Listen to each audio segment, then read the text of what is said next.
Բարև։ Մանրէները փոքրիկ ճարտարապետներ են, որոնք առանց գծագրերի կառուցում են կենդանի քաղաքներ ձեր ատամների վրա։ Այդ միկրոսկոպիկ օրգանիզմները ստեղծում են կենսաթաղանթներ, բարդ ինքնակազմակերպվող ստրուկտուրաներ, որոնք ունեն աճի սեփական տրամաբանությունը, ձևը ու անգամ վարքագիծը։ Ջորջիայի համալսարանի գիտնականները պարզել են, թե ինչպես են միլիոնավոր առանձին մանրէների միկրոսկոպիկ գործողությունները ձևավորում եռաչափ կոնստրուկցիաներ, որոնք կարող են ադապտացվել, գոյատևել ու զարգանալ։ Կենսաթաղանթները հանդիպում են ամենուր՝ ծովային ժայռից մինչև ատամների մակերևույթ, հողից մինչև բժշկական իմպլանտներ։ Դրանք կարևոր դեր են խաղում բնության ու բժշկության մեջ, պաշտպանելով մանրէներին արտաքին միջավայրից, հակաբիոտիկներից ու անգամ իմունային համակարգից։ Իրենց էությամբ կենսաթաղանթները ուղղակի պաշտպանական ծածկույթներ չեն։ Կենսաթաղանթը մի ամբողջ հանրույթ է, որը կարծես մի քաղաք պետք է որոշի ինչպես աճել լայնքով, թե դեպի վեր։ Պարզելու համար, թե կոնկրետ ինչպես են մանրէները կայացնում այդ ճարտարապետական որոշումները, գիտնականներն անցկացրել են ունիկալ գիտափորձեր, կազմելով կենսաթաղանթների աճի մանրամասն քարտեզներ ու ուսումնասիրելով այն ֆիզիկական պարամետրերը, որոնք ազդում են դրանց ձևի վրա։ Գլխավոր հայտնագործությունն այն է, որ այստեղ կրիտիկական կարևոր դեր է խաղում այսպես կոչված կոնտակտային անկյունը, այսինքն աճող կենսաթաղանթի եզրի ու մակերևույթի միջև անկյունը։ Հենց այդ անկյունն է որոշում մանրէների գաղութը տարածվելու է լայնքով, թե ձգվելու է դեպի վերև։ Հետազոտողները համեմատել են այս առանձնահատկությունը քաղաքաշինության հետ։ Ցածր խտությամբ քաղաքները աճում են լայնքով, իսկ խիտ բնակեցված մեգապոլիսները ուղղահայաց։ Կենսաթաղանթի մոտ ամեն ինչ ճիշտ եւ ճիշտ այդպես է։ Եթե եզրի բջիջները ունեն բարձր կպչունություն եւ ուժեղ են փոխազդում մակերևույթի հետ, ապա գաղութը ձևավորում է ավելի կտրուկ կոնտակտային անկյուն ու երկնաքերի նման աճում է դեպի վեր։ Եթե բջիջները հեշտությամբ են անջատվում մակերևույթից, կառուցվածքը դառնում է ավելի հարթ ու լայն։ Ինչու է սա կարևոր? Որովհետև այս առաջին հայացքից պարզ ֆիզիկական օրենքների հետևում կարող է թաքնված լինել էվոլյուցիայի գլխավոր հանելուկներից մեկի միաբջիջ օրգանիզմներից բազմաբջիջների անցման լուծումը։ Հասկանալով ինչպես է ֆիզիկան ազդում գաղութում մանրէների վարքագծի վրա, մենք ավելի լավ կհասկանանք, թե ինչպես միլիոնավոր տարիներ առաջ միաբջիջ օրգանիզմները միավորվեցին ու մասնագիտացան սկիզբ դնելով երկրի ողջ կենսաբազմազանությանը։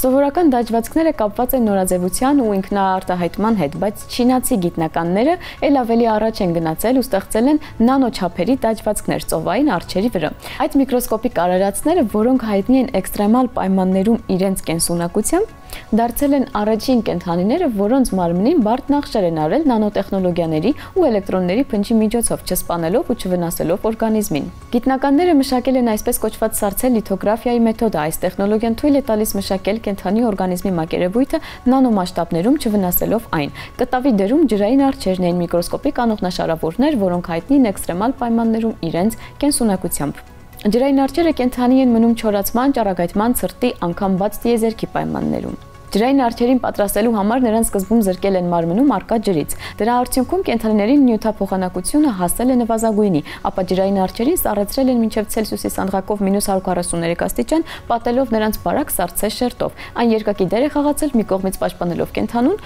մյուս կողմից ծառայելով որպես նյութ, որի վրա էլեկտրոնների փունջը նկարելու է նախշերը։ Ապա սկսվել է գիտափորձի ամենանուրբ հատվածը։ Գիտնականները սառեցված ծովային արջերին տեղադրել են էլեկտրոնային մանրադիտակի խցիկում ու նրանց վրա նախշեր արել մինչև 72 նանոմետր կետայնությամբ։ Էլեկտրոնային փնջի ազդեցությամբ սառցե շերտը վերածվել է ածխածնային նանոստրուկտուրաների, որոնք կպել են կենդանու արտաքին հատվածին։ Սառույցի մնացած մասերը հետագայում ուղղակի հալել են սենյակային ջերմաստիճանում հետքեր չթողնելով։ Ապա ջրային արջերին զգուշությամբ վերադարձրել են կյանքի, խոնավեցնելով ու տեղադրելով սննդարար միջավայրում։ Կենդանիների 40%-ը լրիվ վերականգնվել է ու իրեն պահել այնպես, կարծես ոչինչ էլ չի եղել։ Մշակման գլխավոր պոտենցիալն այն է, որ ապագայում նման մոտեցմամբ հնարավոր կլինի պարզ նախշեր անելով ստանալ նանո ալեհավաքներ, սենսորներ, միկրոսխեմաների էլեմենտներ ու ստեղծել էլեկտրոնային ֆունկցիաներով օժտված կենդանի օրգանիզմներ։ Դրանք կլինեն ինֆորմացիայի կենդանի կրողներ, կենսաբանական մոնիթորինգի սարքեր, անգամ միկրոսկոպիկ ռոբոտներ։ Մեթոդը կարելի է կիրառել նաև այլ փոքրագույն օրգանիզմների վրա։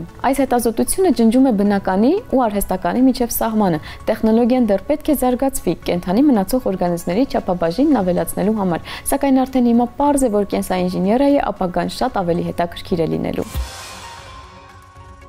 Եթե քվանտային մեխանիկան վեբ լիներ, այդ վեպի գլխավոր հերոսը կլիներ մեր այս շաբաթվա գիտնականը Դեյվիդ Դոյչը։ Փիլիսոփայի հոգով գիտնական, նա ոչ միայն հասկանում է քվանտային մեխանիկայի ամենաբարդ ասպեկտները, նա կարող է վերածել դրանք տիեզերքի գիտակցության ու անվերջ ապագայի մասին մտորումների։ Դոյչը չի վախենում ամենախորը հարցերը հնչեցնելուց։ Ինչ է գիտելիքը։ Հնարավոր է արդյոք այն ամենն, ինչ արգելված չէ ֆիզիկայի օրենքներով։ Ինչու է ընդհանրապես հնարավոր զարգացումը։ Դոյչը ծնվել է Իսրայելում, մեծացել Անգլիայում, իսկ համաշխարհային համբավ ստացել է որպես քվանտային հաշվարկների հայր։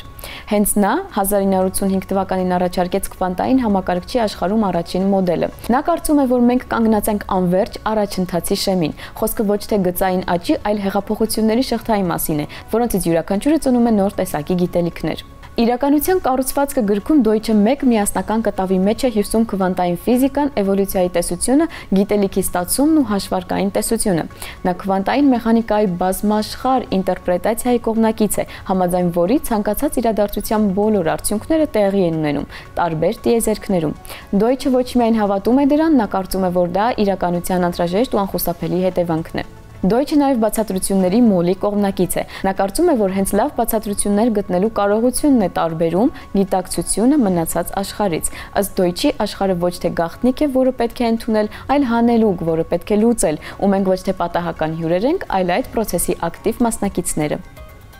Իսկ այսօրվա համար այսքանը, կհանդիպենք։